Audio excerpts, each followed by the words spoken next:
part. You can ask a question. You can make a statement.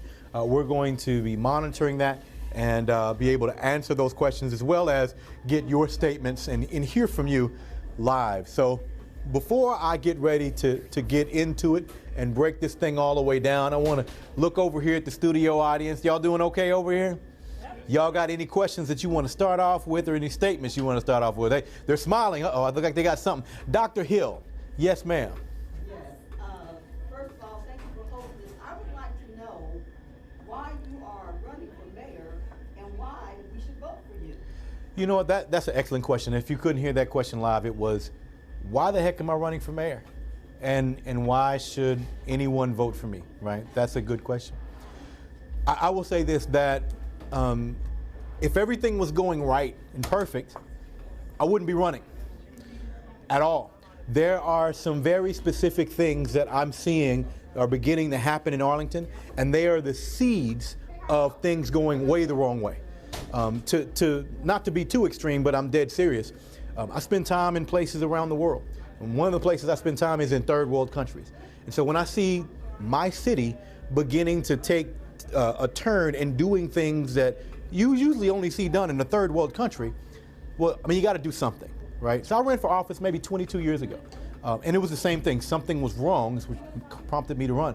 I said I would never get back into politics again, but about a year ago, something happened to me.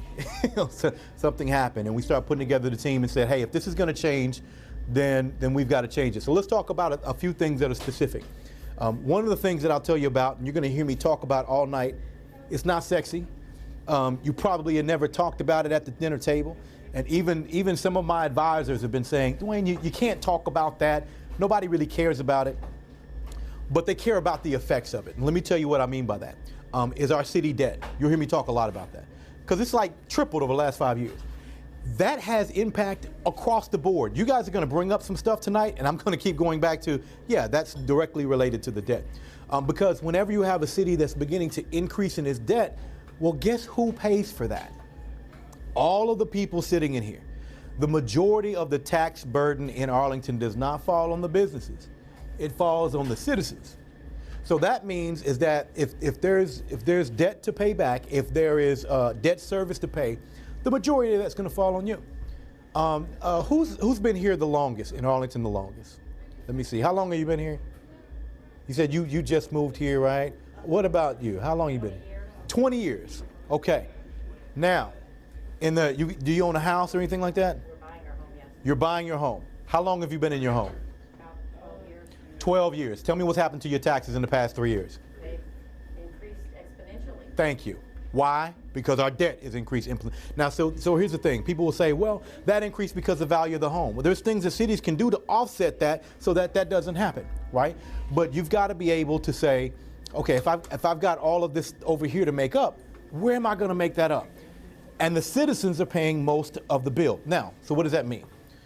That means if you're being squeezed over here from a city perspective, something is suffering, right? That means less money to do all the other things that we want to do. Whether it's just fix the streets, whether it's invest in youth programs for our children, you name it, it begins to impact that because you've got to pay back this over here. So we've done a wonderful job at building buildings. We've got beautiful stadiums, beautiful. But when it comes down to being fiscally responsible, the first stadium that was built, they paid it off 10 years early. Did you know that? And the great thing about it is they said, you know, we'll raise taxes for a little while. Once we get it paid off, we'll lower them back. And they did that. It was amazing. I didn't think they would. They did it. It was great. The next people that took over after that, instead of recognizing those gains and putting it back in the city, they said, let's double down on debt. Build another stadium. And we've been continuing to do that. Let's double down on that and build another stadium, right? And so now our debt is just rising and rising and rising. So instead of being responsible, because believe it or not, there was an administration that had a plan to actually pay off the Cowboy Stadium 10 years early as well. But instead of realizing that and paying it off 10 years early, what do? Let's double down on some more debt and build another stadium. And so you start to see, and mind you, the first two stadiums I talked about, they used eminent domain and took people's houses to be able to build that, right? So that's an issue in and of itself. Do I have a problem with somebody building a stadium? No, I don't care. If a private company wants to come and buy land and build a stadium and make all the money they want to make, I have no problem with it. You know, like we say all the time, let the market decide, right? But when a private company comes to a city and says, hey, we want the land, so why don't you go and condemn the houses, take the houses from the people, so we can come in there and build what we want to do, well, that's just not right to me, right? So we'll talk about some other reasons why. We'll talk about crime is a perfect example, perfect segue here. We'll talk more about it. You will hear people say crime has gone down. I'm going to show you throughout tonight how that's a misnomer. But when it comes to crime, most cities, you know what most cities' response to crime is? If crime goes up, you know what they do? What do you think? Build more jails. Build more jails, hire more police officers, right? Amen, people? Saying that you want to hire more police officers because your crime is higher and that solves the problem, it's like saying there's more people with cancer, let's go hire a bunch of nurses to bring the cancer rate down. Police are reactive to the crime, not proactive. We shouldn't even expect them to be That's not even a fair statement for you to look at a chief of police and say, you need to bring down crime. That's not their job. That's not their responsibility. They react to the crime that's being done. Crime is a lagging indicator, which means that if you have high crime in your city, something else is wrong. It's not a leading indicator. And so you can't look at the chief of police and say, let's do better. You got to look at the city and the management and say, let's do better. How do you bring that down? It's real easy. You begin to affect the people that would do the crime to begin with before they do it. So, for example, our young men, okay? And when we talk about young men, I run an international youth organization for young men, Gentlemen's Society. I know how to change kids around, period. I've done it all over the world, including in prisons, right? So not just the kids that are in detention centers. I'm talking about the kids that literally are in prison, because they're going to come back to society one day.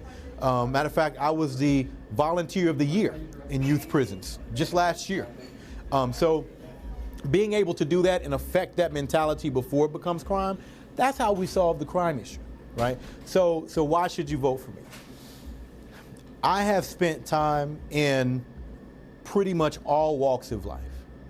So in an average day, you might find me in a homeless shelter sitting down, just like we're sitting down right now, talking with someone who is down on their luck and trying to figure out how do we solve that problem.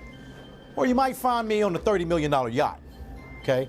And all things in between, which gives me the ability to not only transmit whatever is going on in their world, but to translate it to everywhere else, to be able to speak those languages no matter where they are, no matter what they're doing, and understand where they're coming from, and create a city government that's able to help them no matter what. And so the difference is I've been through the whole gamut, right? So once again, if we're talking about the richest of the rich or in prison, I've sat where they sat and been with them and being able to understand and speak the language and being sympathetic. But I say the biggest reason to vote for me would be my heart. My heart is for the people. If you spend some time researching what I've done, you probably are only going to come up with about 2 or 3% of what I've done. But the other 97% is just like the 3 that you're going to find. It's just when you go into crack houses and get children, no cameras are there, right? When you're in prison turning kids around, no one comes and writes stories about you, right? When you're in homeless shelters, sitting on the ground with homeless people, trying to figure out what got them there and how do you be able to serve them better while you've already served them that day, the newspapers aren't there writing frontline stories on you. But what you will find, like I say, the other 97% is just like that. Did that answer your question, Dr. Hill? Yes. Good deal. Thank you very much. If we have any questions online, make sure to get that to me, okay? So once again, if you're watching online, definitely ask those questions or those statements. We definitely want to hear from you. How you doing over there, sir? You cool? Oh, what's your name? Justin. Justin. You just in time. It's wonderful. Justin, how old are you? 19. 19. You know, you live here in Arlington? Yes. Have you ever voted before? No, this is probably my first time. This will be your first time. We have a whole video coming out talking about my first time. Of course, people think we're talking about something else. We're talking about voting. What is important to you, Justin, as a 19-year-old coming up in Arlington? Mainly just having to get the people, like you were talking about, the youth centers, like, mainly, because you got lots of kids all around Arlington, make sure that they have a place to go, because some kids don't. Making sure they have a place to go. Give me an example of a place to go. Just churches, you got convention centers, Yeah. just places where people just community go play basketball with some friends. Can y'all, oh, and if you're online, you may not be able to hear what he said. Huh? There's a mic over here. So there you go. And if you weren't able to hear what he said, let me break that down. Let me tell you how profound that is.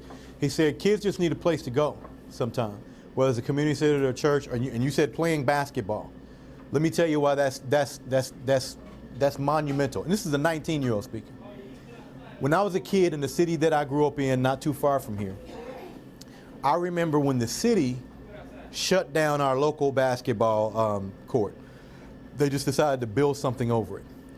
I knew the people. I mean, I played basketball there every day, but I also knew the people who played there every day. And I knew for a fact, if they weren't here playing basketball, they'd probably be robbing somebody, right?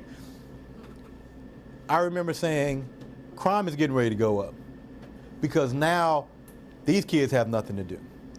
Sure enough, our youth arrest rates began to go up, right? Just because we toured, and I promise you, there's probably no way in the world that the city equated that crime going up with taking away the area to play basketball. But just like Justin was talking about, I was a kid and I knew that, right? Because you take away something for them to do, they're going to do something. Still got to exist, right? And now they're going to do something nefarious. They're going to do something jacked up. They're going to do something, get into some trouble, especially boys. Boys are going to get into some trouble. So having a place to go, right? Having something to do. Back to our debt. The bigger your debt goes, the less money you have for things like community centers and those community programs.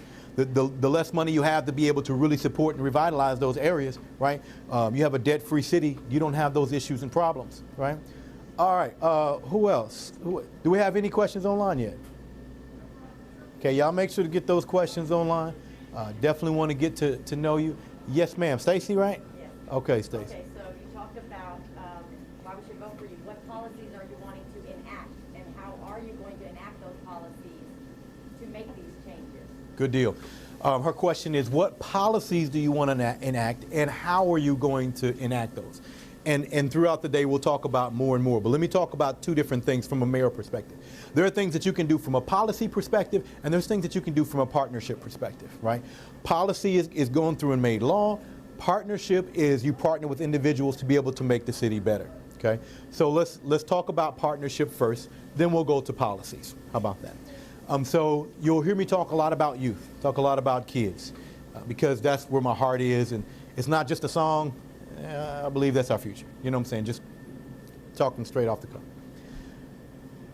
If you were to ask me, what one thing would I do in Arlington to make everything a lot better? What magic wand would I raise? It would be to take a good father and put them in every home of a child. Now, when I say that, how many of y'all say, that sounds good, but that's impossible. You can't do that. Okay? David, right? David, are you a good man? Yep. Okay. What do you do for a living? Truck driver. You're a truck driver. Okay? David, if a 15-year-old contacts you and said, Mr. David, Mr. Willis, right? Wilson. Yeah. Wilson, I'm sorry, Mr. Wilson. I think I want to be a truck driver, but I don't know anything about truck driving. Can you spend a good 15 minutes with me and kind of tell me what it's about? Would you do that? Yes. Okay. If he says, you know what, I may have some other questions for you over the next couple of years, you mind if I email you or text you or anything like that? Would you be okay with that? Yes. Okay. If he says, Mr. Wilson, you mind if I come out and take some selfies with your truck so I can kind of see what it's all about and kind of, Instagram it and so I can get to know, what the gears are and all that kind of stuff? Would you help him out with that? Would you do that? Of course. Okay. If he gets a little older and says, I want to get into a truck school, but I don't know which one to go to, right? would you advise him on where to go? Okay. You know what we just did? We put a good man inside of his home. Didn't cost anything. We just heard him say, I'm willing to do that. The only reason he hasn't done it is no one's asking. If the mayor asked him to do that, and along with 100,000 other men, guess what? They would do the same thing as Davis. The problem, and we've seen that happen, it works. It works all over the planet, right? So that's when we talk about the partnership thing. When we talk about the policy side, one of the policy sides we want to implement is let's move toward, you can't do it in 3 years, but let's move toward a debt-free city. That means a couple of different things. Number one, when people come and want to partner with the city, one thing I would eliminate, if I could, I would never sign off on any type of eminent domain, okay? I don't believe in it. I don't believe that you should force somebody to give up their home. If you don't want to give up your home, especially for private entities, if a company comes and says, we would like to acquire this land, I'm going to tell them, go acquire the land. Knock yourself out. Negotiate with those people. Do the best you can with it. I'm not going to go and condemn the homes and take the homes from these people just so you can come in and make some money. I have no problem with you making money, but I'm not going to condemn and take people's homes for it. So I would eliminate that. Then when it comes down to a couple of other policies, moving toward a debt-free city. That means that once we have something paid off or close to pay off, we recognize the gains against the debt instead of saying, let's double down on some more debt. That's the equivalent of you have a credit card and you run the credit card up to $20,000. And you say, man, I really need to pay off this 20 grand. And so you start paying it down and you're doing well. And you get down to you only owe 10,000. And instead of continuing to pay that down, you say, you know what? I freed up $10,000 worth of debt. Let me go and double down again. No, let's realize that toward the actual debt service. Looking at housing, there are organizations, because we all talk about affordable housing, right? Bringing in affordable housing, so that our kids can have a place to move to. I moved out when I was 18 in Arlington. If I go to the place right now, it's still open. Those apartments are still there. And looked at the rent, it's a house note. Same place, it's a house note. There are organizations that want to come into Arlington, that want to build affordable housing. Okay, they have not been able to do so. We want to be able to have them so they can come in and build homes that people can afford to live in. Also, when we talk about being able to affect people's taxes, and people say, well, you know, mayors can't affect the evaluation of your home. To some degree, that's true. There's, you know, once again, we can talk about partnership. We can talk about how actually they can affect it. But what they can do, for example, that's your only home, right? That's okay. So you have a homestead exemption, right? If you don't have that, make sure to go take it, right? Cities and mayors and city councils can affect the amount of that homestead exemption. So if your tax goes up because the value of your home goes up, not only can they lower the tax rate, but they also can increase the homestead exemption, right? Which means that if your tax rate went up because if your tax bill went up because the valuation of your home went up, but you have 14 rent houses, and that won't affect you. If we don't want to affect you, because you may not even live here, we want to affect the citizens, right? So that way we can affect it that way. So it's several different things to be able to enact. Another thing, when it comes to policing, have you guys got a chance to read the Unity Council recommendations? Okay, there's like 50 or so recommendations. Over the past year, there's a group of people in Arlington that the city sanctioned to come together and come up with ways to positively impact the diversity of our city. And one of the areas that they talked about was policing. And we can talk about that all day. There's a lot of different ideas that I have regarding that. And it's not just out of the blue. I've served as advisor to a lot of different chiefs of police, so it's not, I'm not just saying stuff. But one of the things that they recommended that I agree with a caveat, is to have a council of sorts of citizens that are together that are able to review different issues that are coming in regarding the police. Okay? I'm totally for that. If that council or that group is not subject to the police.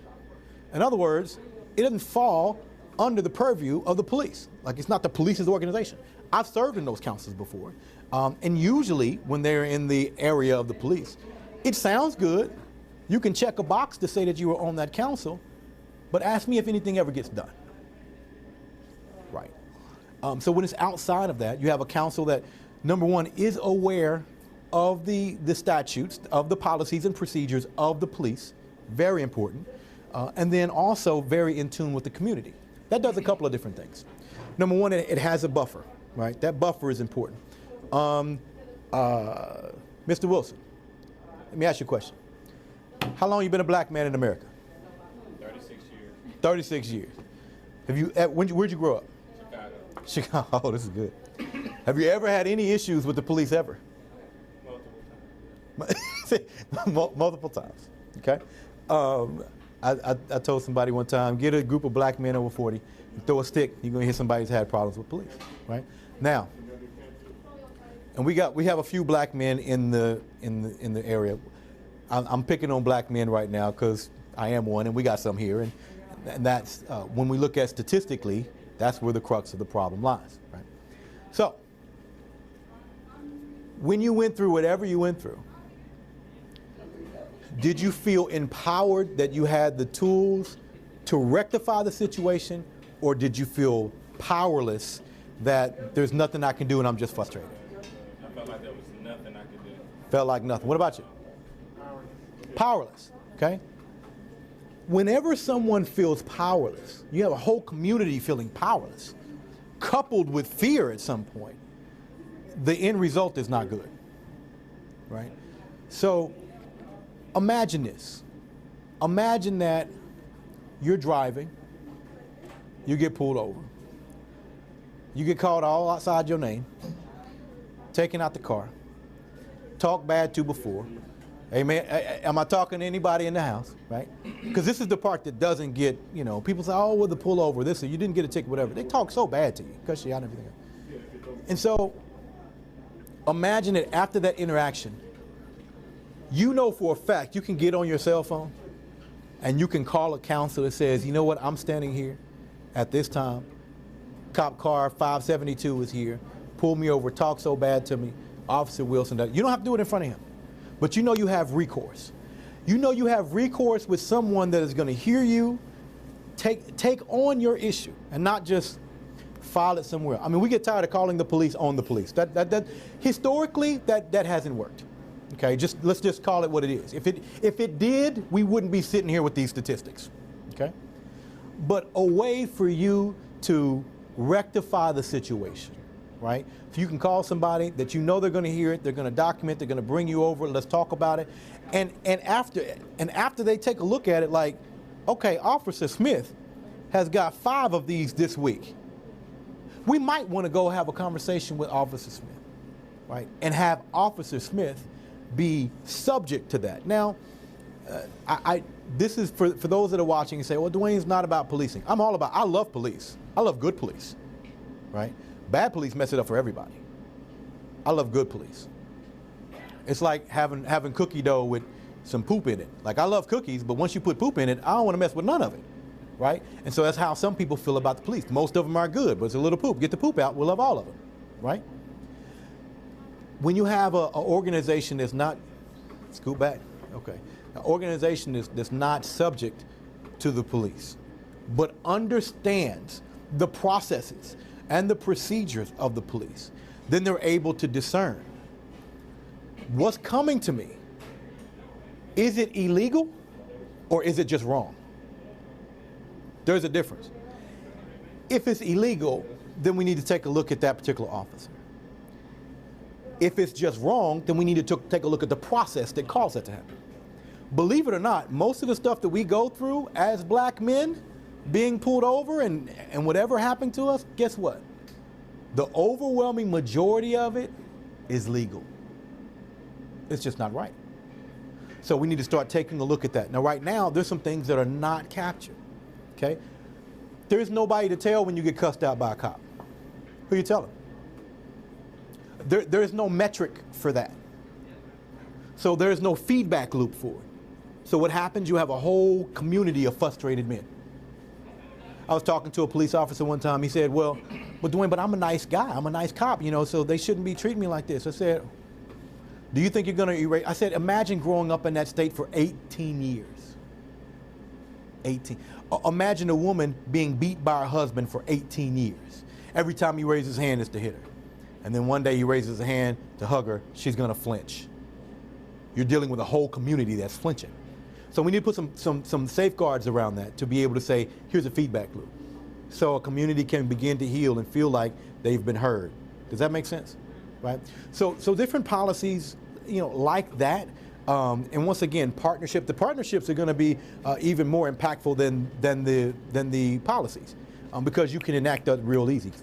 Leadership is important because it sets the tone. You can kind of figure that out. It sets the tone.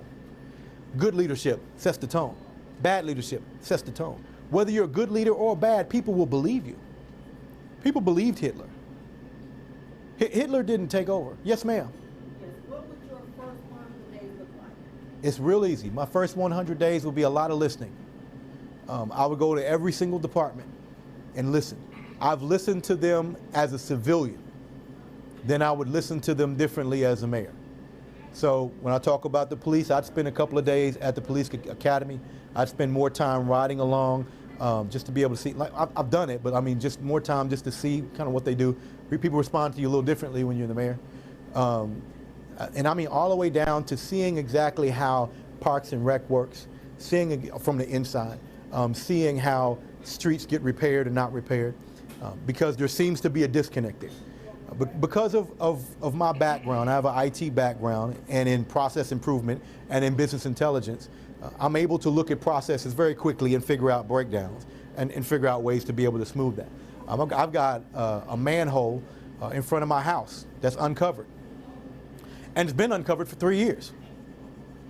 I can't tell you how many calls I've made on it, how many documents I made, and there's no feedback on it. I don't get anything back that says anything. I've stopped city workers on the way down and talked to them about it, but yet it's still left uncovered. Somebody can go in there and break their ankle, and then at that point, you know, a lawsuit comes, and then they may cover it. But that costs the city a whole lot more than a trip out with a manhole cover, right? And so there's a disconnect somewhere. So my first 100 days would be a whole lot of listening, riding with people, listening to, even at the water department, listening to phone calls. What are people complaining about when they call? What are the issues? Going down, spending time in jail, right? Sitting there with the people who are being arrested. Hey, what you in for? You know what I'm saying? What they get you on? That's what my first 100 days would look like. Does that answer your question? Do we have any questions online yet? Okay, let's get one. Did you send it to me?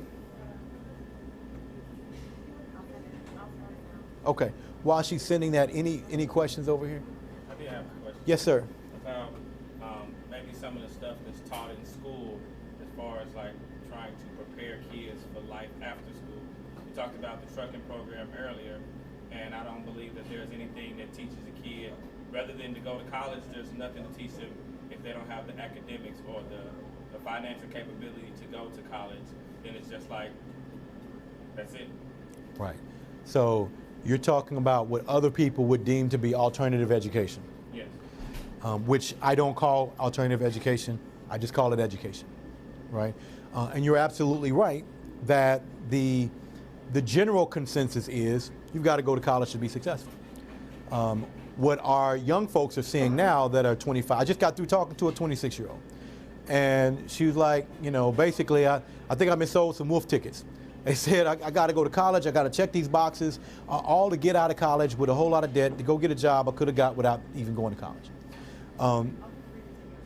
Huh? Okay, cool, we'll get in a second. My mindset is very, very different on that. And I'll tell you how I lived my life. It will give you an example of that.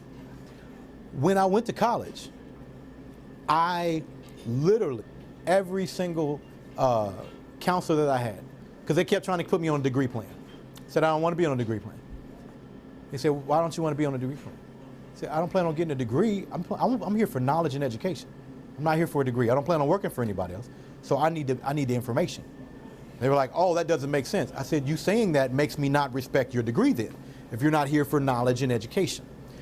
I believe in education in all forms. I believe in learning in all forms. I don't believe that that the only route is college. I don't. My son, right here, he says, Dad, I want to be a firefighter. You don't have to go to Harvard to be a firefighter. So now we're looking at fire schools to be able to get them in. That makes sense, period. One of my daughters says, Dad, I want to do X, Y, and Z. I want to, she mapped it out. And she said, I think I want to do a couple of years of college just to get the college experience. About a year into it, she says, this is really a waste of my time because it's not in what I really want to do, right? I can go do what I want to do. So to your point, what we should do is very simple. Not only teach what you're calling trades, right? You could be a plumber, bricklayer, truck driver, all of these, quite honestly, a marketing genius. Some of our marketing geniuses are 15 and 16 years old now without having something to certify. Marketing is changing every single day. Why do I want to go somewhere for 4 years, right? And it's not the only path. So not only do we need to teach that, there's some fundamentals that need to be taught. Now, this is what we're going to call difference between policy and partnerships, okay? How to change oil, okay? How to know when your car's running hot. When I went to school, I was in the magnet classes. So they kept us out of stuff that made sense. They said, oh, you're going to be magnet when you're going, we need to know how to fix a car.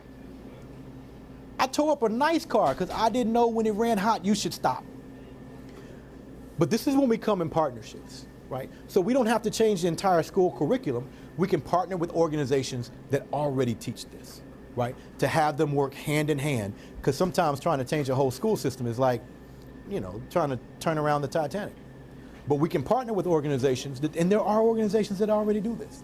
I have one of those organizations that already do this. So partnering with them so that they can be a fast track to what they really want to do. We just talked about you, right? Being able to communicate directly with someone that says, man, I want to drive trucks. You can make a good living driving trucks. You can make a good living owning trucks. You can make a good living in the trucking industry overall and renting those out to other people. But a lot of people don't even know that's an option. So being able to expose them to that early through partnerships, right, and through mentorships, right, so you can connect people directly. Because if you can see it, you can be it. Does that make sense? Does that answer your question? Yeah. What was the question online? How long will we read it to you? Okay.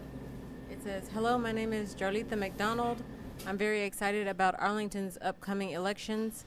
I have a special interest and work in Arlington's childhood community as a child care provider, advocate, and leader.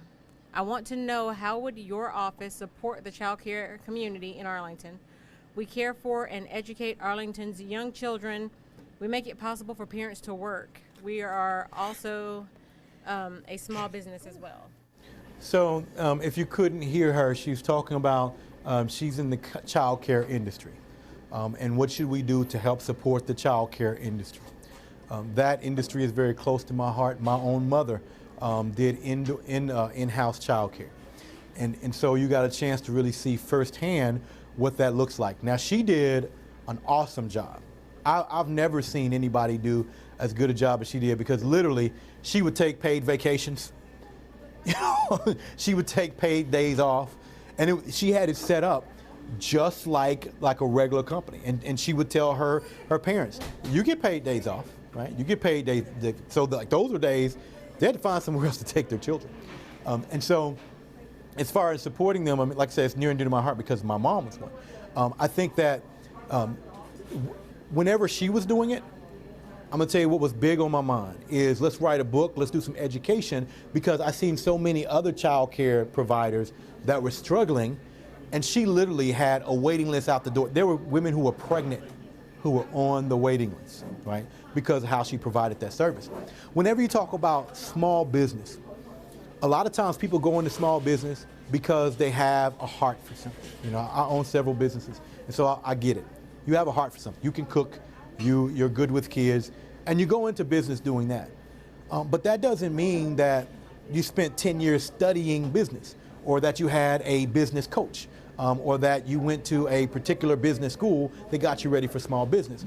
You had something that allows you to, a skill or ability that allows you to be able to do that thing. So how do we support that? Cities have chambers, and that's great, but a lot of times it's up to that person to reach out to the chamber. When the city already knows all the people who are registered in that area. Thank you for coming. Yeah, you can take that whole thing. Take the whole box? Yeah, you can take the whole box. I mean, don't take it all with you, but you can, leave me a few. But the city already knows, because you have to go down to the city to register your company. What I would like to see is more reach out from a city perspective, even if it's from an educational perspective, from a training perspective, to say, here's how we help our small businesses. An online registry, appreciate it. You're looking for childcare, here's the different areas that we have childcare and it's available. For the city to help provide those types of services or partner with people to do. But because we already have the information, do the reach out. Reach out to them. So hopefully, what I'm saying is to be a better advocate and to be a better conduit for all businesses. Now, when it comes to childcare, when it comes to dealing with children, of course, my heart's there because that's what I've done for a couple of decades. So I'm with you in that you're helping to mold young minds, and the city should be more of a partner in all aspects of your business. Not from we want to give a fee for this, we want to regulate that, but more of a partner to help you be successful, right? Whenever people talk about jobs all the time. Well, I'm going to bring jobs. What does that mean, right? Who's going to, if you say, I'm bringing a law office across the street, that doesn't make you a lawyer. It doesn't mean you can become a lawyer that quick and begin to work there. So just because a job comes to your city doesn't mean that that's a job for someone in the city. We've all worked outside of our city, right? But when it comes to small businesses that are based here, that in fact is their job, right? So helping their business be successful is creating a job right here locally. So that they can spend money local, they can keep this economy going. So making sure that we partner with those people to do all we can so that they are successful. You will see private entities do this all the time. You'll see an entity like DFW Airport that may have a diversity program. They don't just sit back and say, we got a diversity program, hope you come and get involved. No, they go out to the community. They find these organizations. They bring them in-house and then train them on how to work with the airport, how to do contracts, how to do all of this, but they do it proactively. They don't just wait for their phone to ring. Now, granted, DFW Airport is the size of a city, right? I mean, it's huge. It's actually larger than the island of Manhattan, but it's not technically a city. So if they can do it as a private entity, surely the city of Arlington can implement some of the same things. So I hope that answers your question. If it doesn't, please let me know. Any other questions, statements, comments? We got anything else online? How y'all doing over there? Y'all all right? He said, we're good. We're in the middle of chewing. In the middle of chewing. Dr. Hill, you look like you want to ask another question. Okay. Yeah. I just heard you say something about diversity of my food,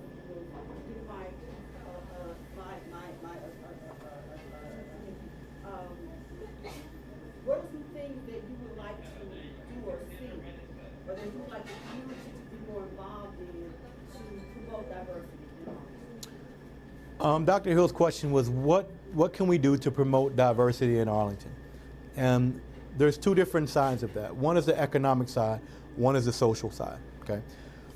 I'll talk about the social side just for a second. One of the things that breaks down barriers between people is proximity. Whenever you have distance between two people, that's when you have ideologies begin to form. Whenever you have proximity, those are torn down. Arlington has a diverse community. There are over 100 languages spoken right here in Arlington. I speak a couple of them, but not all 100. But being able to, number one, acknowledge it, right? Just the acknowledgement of it, that and get those people to the table will solve a lot of those problems, right? So if you're paying attention, a friend of mine just called, right? I answered the phone in Arabic, right? And I switched over to French, because I know he's from Lebanon, he speaks both, right? He's fine. Just knowing that, coming in here, we're here at Smokin' Ash Barbecue on South Matlock. So come out here, it's a great barbecue, owned by Fasika and her husband Patrick. Fasika is from Ethiopia, okay? And so when I came in today, I addressed her in Ethiopian, in her native language. It's not Ethiopian. So I addressed her in her native language, right? Now I don't speak a whole lot of that language, but just enough to be able to say, I appreciate where you're from, and I took some effort to be able to do that. Now take that and multiply it by 100, taking effort to understand the diversity of the culture that's here. Having things like Festival of Lights from Diwali for those people that are in India, and inviting the whole community out to learn more about it, right? And partnering with those different organizations to not only have something just for that particular piece of the segment of the population, but for everybody to come out and learn. Now, how do you do that? You have diversity at the table, right? You have diversity at the table where you have both old and young, and you know, my own team. We've got, I don't know, just over I think 110 people on my volunteer team, right? They represent everything. We've got old and young and all Democrat and Republican, and I'm sure there's a couple of libertarians in there if I just ask them, you know, and they bring diversity of thought, okay? Like one of the members told me something. I talk a lot about families, okay? Because I've got a family, I've got a wife and 4 children. She said, keep in mind, there are some single people in Arlington too. There are some people without families that want to enjoy the single life and go through life from a single point of view, right? And it brought some diversity to my thought, because my lens is, I have a wife and 4 kids. So she added to my lens of, yeah, everybody does it. And so when you have that diversity at the table, it creates that everywhere else. So when you start to break down barriers of physical space, right, then you begin to solve a lot of other issues. I'm gonna give you a case in point. Ian, stand up. So this is my son here, Ian. Ian is 16 years old. He is the sweetest little boy ever, okay? I'm telling you, if it wasn't for this camera up right now, he would have came and given me probably 3 or 4 hugs by now. That's just how he is, okay? But he's getting taller, and his frame is filling out. And even though the 7-Eleven is at the corner of where we live, almost on the same street, it's probably a 2-minute walk, if that. My wife is afraid to let him go, because somebody may see him as a threat, and he might not make it. What helps to solve that? Proximity. So if we're together in the park through programs that are put on by the city to bring communities together, they know he's a sweet boy. He's not a threat. He's not carrying a gun. His dreads don't mean anything to you. You know what I'm saying? He's not a thug. He's not any of those things, right? Proximity. Proximity. You, my friend that just called, he lives in Arlington. Thank you very much, Ian. But he's from Lebanon, Lebanese. So some people see people from the Middle East and like, oh, I don't know about that. No proximity. Proximity solves that. When we talk about, you know, black men going through the things that we do, is because a lot of times the way that we're seen, if there's proximity, it breaks down those stereotypes, right? So that's how we help it from the social side. From the economic side, if I told you the number that Arlington, from a contract perspective, the amount of money that Arlington spent with minority vendors in the past couple years, you would say that I'm lying. You would say there's no, that number, what? You gotta be kidding. You would have to fact check me, and you would find that I'm telling the truth. It's that low, it's abysmal. Why is it abysmal? because there's no standards put in place to say, here's a mandate. For example, let's take the city of Dallas or DART or DISD, a lot of those organizations like that. They will put in place mandates in some of their contracts. DFW Airport's one of them. In other words, let's just say they have a contract coming out, and that contract is going to pay $5 million for XYZ. They may have a 20% requirement that maybe a small business, a minority-owned business, gets 20% of that. So you'll have a prime getting 80%, and the requirement for that prime to pick up a sub is getting 20% of that. Now that means that $1 million in this case is going to flow directly to that small business organization. It also means you get a chance to force, right, the organization to look for smaller companies, smaller businesses to do business with. That brings up those businesses. When you don't have, and if they turn in every month like a PPAR, something that says, this is what we mandated, and this is how we're performing. We said, hey, we're mandating 20%. You see how they're performing. They better be hitting the 20%, because if they're not, they're in jeopardy of that contract being canceled. Now, whenever we talk about that level, right, that level of teeth and that level of commitment, then I think that we'll see that the spending on the other side will go up. Okay, we've got 8 minutes left, so I want to get to make sure we got all the questions. How are you doing? How old are you? 12. Wow. So that is 6th grade? Is that 6th grade? 7th grade? My bad. You look as young as a 6th grader, but you got a youthful look. Right? So how's school been for you through all of this? What'd she say? She said all right, but she's just being kind. Give me the truth, Mom. Well, I just removed her from the school district last week, so Wow. isn't that great? Removed from the school district. And that's something that I'd actually like to talk about, because talking about proximity, my daughter's been in school for 8 years and has had one black teacher of all those years, one teacher that looks like her. Wow. And that's something that I, feel very strongly about, is that, having teachers that look like you Wow. help you go further. I mean, there's plenty of statistics that say the same thing. Wow. But that's, one of the things that has worried me, or the fact that our schools her school has never done anything for Black History Month. Wow. They celebrate Lunar New Year, but they don't celebrate Black History Month. Wow. And so I personally have to go into the school and do something for her classroom, for them to actually celebrate anything. You know what? We need to turn this camera around, because if y'all heard this, here is a mom talking about her daughter, and saying I had to take her out. There's no teachers that look like her. There's no black teachers, and there's statistics that say that if I can see me, I do better, right? In general, 43% better. Average graduation rate of 43% higher. Right. If you have a teacher that looks like you. Wow. One teacher. Now, what y'all can't see is this is a white woman saying this, right? Giving these statistics, teaching everybody about your daughter's class about Black history, having to come in and educate about Black history. First of all, I commend you. That's great. You got a good mom. You lucked up. That means you're gonna be off the chain. I can't wait to meet you at 14? Oh, it's gonna be over. When's your birthday? What'd she say? June 2nd. June 2nd. You couldn't wait 12 more days to have that baby on June 14th. I mean, I know she was cool, because she's in the club. June 2nd, 14th. You're almost there. So being able to, what I didn't realize till last year? Somebody asked a question online that says, how old were you the first time you had a black male teacher?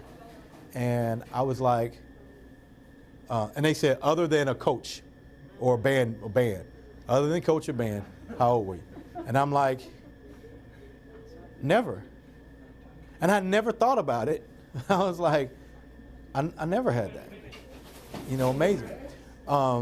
So being able to get more people involved in our educational system, but there's some things that we need to fix for that to happen, because a lot of people are not going into that profession because some other things are happening, which much longer conversation we can have. Is there any question or comment you had? Yeah, you. You sure? Yes. We got 5 more minutes left. Over there in the balcony, y'all got any questions over there? Up in the rafters. Y'all good? Okay. All right. Anything over here? Any other questions you have? Anything else online before we finish up today? I have something to say. Yes, ma'am. I would like to say thank you for Oh. doing this for our community. Having children in the school district and just being able to have gotten to know you and your family over the years and seeing you really try to bring forward all of the things that you've shown us that you stand for. It really means a lot to me because there are things that I try to do within the kids' school, a lot about what you were talking about, bringing in diversity. My kids do go to a charter school, and I've been able to reach out to them. Like, I have a meeting with the CEO of their school because of issues that are going on within the school that I'm hoping I can shed light on from a different point of view. So I just wanted to tell you thank you for being the face of what means the most in the community. That's a big deal for me. So, Well, thank you. I appreciate it. It's my pleasure. I want you to give yourselves a hand for coming out. Because being here, whether you're here physically, whether you're here online, it means that you care and that you're paying attention. Let me just say this in closing. Arlington is what we know as the Dream City. It is a great city. It's a city that I grew up in. I've been here for a long time. My children have grown up here, and it is a good city. We want to make sure it goes from being good to great to phenomenal, and enable for us to all realize that we all want to live the dream together. There are some things that we need to make sure is going the right way. So I want you to remember this. I'm all about families. You'll hear me say I'm about families over facilities because I want to make sure that we can all live the dream together. My name is Dwayne T. Washington, running for mayor right here in the great city of Arlington, Texas. I would love to have your vote. I would love to have all of your vote as well. And you can come May 1st, or you can start voting early April 19th. Go to the polls, go and cast your vote. Tell your friends to do the same. You can follow us at WashingtonForArlington.com and all of the social media things that we have available there. You can request a sign. You can get a shirt. Now, not for the people online, but for the people here today, we got a shirt for you. All right, so we want to make sure to get you a shirt, get you represented. We want to say thank you for coming out.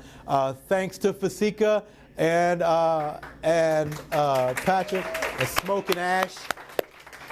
Smoking Ash Barbecue, located right down here on Matlock, all the way in South Arlington. It's some great barbecue. You can have some Ethiopian food as well. You can diversify your palate. 7301 Matlock. So come on down. I'm sure Fasika would love to serve you down here. We appreciate it. Love y'all. If you have any other questions or anything like that you didn't get a chance to ask, make sure just to ask them on the social media platforms that we have. I will personally answer those, so you don't have to worry about it. I have my staff do a whole lot of things, but to answer you is not one of them. We actually do that personally, one-on-one. So if you have any, and some of the people here can attest to that, I will call you. We will have a conversation and spend time with you. So thank you once again, Dwayne T. Washington for Arlington. Go cast your vote April 19th and May 1st, WashingtonForArlington.com. Also, if you'd like to donate, you can do that online as well. We appreciate you. We love you. We'll see you next time at our next town hall. Thank you very much.